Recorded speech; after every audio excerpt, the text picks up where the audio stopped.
देखिए, सबसे पहले खरसवां गोलीकांड 1 जनवरी 1948 को शहीद हुए तमाम शहीदों को श्रद्धांजलि अर्पित करते हैं और कहना यही चाहेंगे कि 1948 में ही गोलीकांड नहीं हुआ था झारखंड राज्य में। हमें लगता है कि वो गोलीकांड 2024 में भी हो रहा है, बस थोड़ा सा पैटर्न बदला है। 48 में सामूहिक गोलीकांड हुआ था, 50,000 लोगों को गोलियां चलाई गई थी।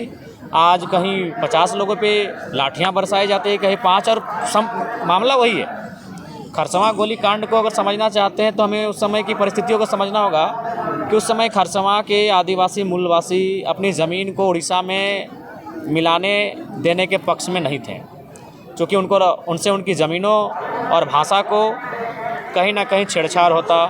तो आज भी ज़मीन की लड़ाई झारखंड वासी आज भी लड़ रहे हैं। आज भी जो तमाम उद्योग घराने हैं, तमाम जो खनन के क्षेत्र में कार्य करने वाली कंपनियां हैं, उद्योग स्थापित करने वाली कंपनियां हैं, वो लड़ाई हम आज भी लड़ रहे हैं। बस फ़र्क है कि उस समय गोलियों से हमें मारा जाता था, अब कानून के दांव पेच से मारा जाता है, या प्रशासन की झूठे एफआईआरों से हमें मारा जाता है। परिस्थितियाँ आज भी वही हैं। अब आप कहेंगे कि आप उद्योग के खिलाफ़ हैं क्या? तो जी नहीं, उद्योग के खिलाफ़ कोई नहीं है। हमने जो कपड़ा पहना है वो उद्योग के कारण है। हमारे हाथ में जो मोबाइल है वो किसी न किसी कल कारखाना में तैयार हुआ है। हमारा बस यही एक मांग है कि जो लोग रैयत अपनी ज़मीन देते हैं, जो ज़मीन देकर विस्थापित हो जाते हैं, उनको पीढ़ी दर पीढ़ी नौकरी मिलना चाहिए। इसलिए मिलना चाहिए क्योंकि वो ज़मीन उनके पिताजी करते थे, पिताजी से पहले दादाजी करते थे, दादाजी से पहले दादाजी करते थे। तो उस ज़मीन को जब हम उद्योग को दे रहे हैं, उद्योग के घरानों को दे रहे हैं, तो एक नियम ये होना चाहिए कि जब तक वो उद्योग वहाँ खड़ा रहेगा, चाहे वो टाटा रहे, टिस्को रहे, या BCCL रहे, CCL रहे, या कोई कंपनी रहे, जब तक वहाँ उद्योग का और कंपनी का कार्य होगा, तब तक 3rd और 4th ग्रेड की नौकरी ज़मीन देने वाले रैयत परिवार को मिलना चाहिए। दादा, जो खरसवां गोलीकांड हुआ, इस गोलीकांड के जो शहीद हुए, जो सपनों का झारखंड सोचा गया था, वो कहाँ तक हद तक? नहीं, बिल्कुल नहीं। हमें लगता है 1% भी अगर पूरा हुआ हो तो खरसवां गोलीकांड बिल्कुल वो सपना आज भी अधूरा है। जिस उम्मीद के साथ झारखंड के लोगों ने शहादत दिया है, शहादत देने का ही मतलब था स्वशासन की व्यवस्था। स्वशासन की व्यवस्था मतलब हमारी अपनी पारंपरिक व्यवस्थाएं। लेकिन आज विशेषकर कोल्हान में आप अक्सर देखते हैं जिस प्रकार की समस्याएं सामने आती हैं, जिस प्रकार से दमन किया जाता है, तो स्वशासन व्यवस्था आज भी नहीं है। और जो लड़ाई थी वो स्वशासन व्यवस्था की लड़ाई थी, वो लड़ाई हक अधिकार की थी। और हमें लगता है कि आज पुनः उस लड़ाई को आत्मसात करने की आवश्यकता है। पेशा कानून के बारे में बार बार बात होता है, अभी फिर से जो ये बात उठ रहा है, पेशा कानून पर आप क्या पक्ष रखते हैं? बिल्कुल, पेशा कानून ही मजबूत करेगा जो आदिवासियत परंपरा है, जो आदिवासियत रीति रिवाज है।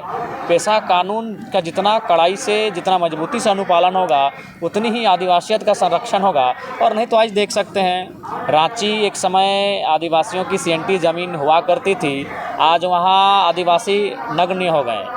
धनबाद, बोकारो, ऐसे बहुत सारे जगह हैं जहाँ आदिवासी मूलवासी लोग बस बसाव था उनका उस भौगोलिक सीमा में, आज वो विस्थापित हो चुके हैं। कहीं डैम बनने से, कहीं उद्योग बनने से, तो कहीं अन्य राज्यों के लोगों के प्रभाव से वो धीरे धीरे अपने गांवों को छोड़कर सीमित हो गए हैं, संकुचित हो गए हैं। तो पेशा कानून जैसे कानूनों को कड़ाई से अनुपालन ही आदिवासियत संस्कृति का संरक्षण करवाई। दादा, आपका एग्रेसिव को लेकर के पूरा झारखंड में चर्चा चल रहा है, इस विषय की क्या कहें? देखिए, हमें लगता है कि एग्रेशन आवश्यक है झारखंड के लिए। अगर मान के चलिए आप नियम से चरणबद्ध तरीके से अगर झारखंड में काम हो जाता तो एक यूथ लड़कों को एग्रेशन करने की ज़रूरत नहीं थी। हमें भी अपने घर परिवार को देखने की आवश्यकता थी। शायद इस बार जो 2024 का चुनाव हुआ, इसमें 81 में, शायद, मैं कंफर्म नहीं हूँ, शायद मैं पहला कुंवारा विधायक हूँ, तो शायद हम अपने परिवार के बारे सोचते हैं, हम अपना जीवन संगिनी के बारे सोचते हैं, लेकिन वो सब छोड़ के हम एग्रेशन की बात करते हैं।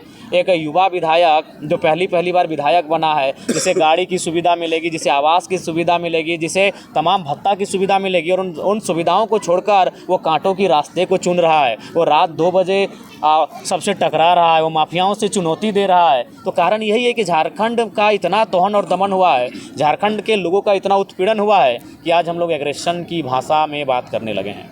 जिस तरह BCL वहाँ पे BCL से जो लोग परेशान हैं, यहाँ पे टाटा स्टील, बिल्कुल हर जगह, धनबाद की बात करें तो BCCL से, अगर बोकारो की बात करें, रामगढ़ की बात करें तो CCL से, और जमशेदपुर की बात करें, सरायकेला की बात करें तो जो तमाम उद्योग हैं, चाहे टिस्को रहे, टाटा रहे, उषा मार्टिन रहे और जो कंपनियां हैं, ये सत्य है। रांची जाएंगे तो HEC से, हिंडाल्को से। ये वास्तविकता है कि ज़मीन उन्होंने हमारा लिया, लेकिन नियोजन उन्होंने प्रदेश के लोगों को दिया। और ज़मीन भी अब सहूलियत से कहाँ ले रहे हैं, ज़मीन तो DSP साहब को बगल में खड़ा करके, थानेदार को बगल में खड़ा करके, लाठी के दम पे लठेत खड़ा करके अब ज़मीन ले रहे हैं। इसीलिए मैं विरोध कर रहा हूँ ना, मैं उद्योग का विरोधी नहीं हूँ, मैं उनकी उस क्रिया का विरोधी हूँ, मैं उनके उस व्यवहार का विरोधी हूँ, मैं उनके उस तरीके का विरोधी हूँ। ज़मीन आप लेना है, ज़मीन उद्योग कहाँ लगना चाहिए, जहाँ बस बसाव कम हो। अभी देखिए जादूगोड़ा का मामला, 7 गांवों की सर्वे रिपोर्ट क्या कहती है कि जो वहाँ यूरेनियम का खनन होता है, उसके रेडिएशन से मानव जीवन में इतना प्रभाव पड़ा है कि 47% यानी 100 में 47 महिलाएं माँ नहीं बन सकती है। माँ बनने के लिए उसके अंदर एक क्षमता जो होती है, उस क्षमता को ही खो चुकी हैं। 100 में 47 यानी 50%, आधा मान के चलिए, आधा महिलाएँ माँ ही नहीं बन पाएंगी। और एक महिला जो माँ बनी थी, कोई आदिवासी महिला है, नाम उसका एग्जैक्ट याद नहीं आ रहा, 6 बच्चे उसका मुर्दा पैदा हुए। तो मेरा कहना है कि उद्योग कहाँ लगे, उद्योग वहाँ लगे जहाँ मानव जीवन प्रभावित ना हो, जहाँ पर्यावरण प्रभावित ना हो, जहाँ वन्य जीव प्रभावित ना हो। उद्योग किसी लगाए ना, किसी बंजर भूमि में लगाइए। मानव जीवन को प्रभावित करके, पर्यावरण को प्रभावित करके कौन सा मुनाफा आप कमाएंगे, कौन सा इसीलिए उद्योग का कोई विरोधी नहीं है, उनका जो व्यवहार है झारखंडियों के साथ, उस व्यवहार का विरोधी है। जयराम जी, नया साल आ गया है, किस तरह से आगे अपनी पार्टी को लेकर आप अपने काम किस तरह से करिएगा, क्या? देखिए, हम लोग नितांत अपने कर्मों पे फोकस करेंगे। अगर हमारा कर्म सार्थक रहेगा तो लोग जुड़ेंगे। हम लोग वो ये कैंप माने बाकी लोग राजनीतिक पार्टियों की तरह जिस प्रकार लोग जोड़ते हैं, उस व्यवहार से हम लोग नहीं जोड़ेंगे। हम अपना कर्म पे केंद्रित करेंगे। ब्लॉक का मामला रहेगा, हम लोग ब्लॉक में आवाज़ बुलंद करेंगे। जिला का मामला रहेगा, हम लोग जिला में आवाज़ बुलंद करेंगे। विस्थापन का मामला रहेगा, हम लोग विस्थापन पे बात करेंगे। और लोगों को यदि लगेगा कि हमारी लड़ाई सार्थक है, हमसे जुड़ेंगे, नहीं लगेगा नहीं जुड़ेंगे। तो जिस तरह गुजरात मॉडल के दम पर PM नरेंद्र मोदी जी PM बने, क्या डुमरी मॉडल वो देखने को मिलेगा 5 साल का? क्या आप लोग का फोरकास्ट है? डुमरी मॉडल बिल्कुल देखने को मिलेगा, और उसके लिए हम लोग बहुत सारी योजनाओं को बेहतर सिस्टमेटिक तरीके से लाने के लिए चरणबद्ध हैं। और बिल्कुल डुमरी मॉडल को हम लोग आने वाले 5 सालों में झारखंड में एक एग्जाम्पल के तौर पे प्रस्तुत करेंगे। जयराम जी, डेट बदल जा रहा है, कैलेंडर बदल जा रहा है, लेकिन रोजगार की मुद्दा वही है, स्टूडेंट वही सड़कों पे है अभी भी।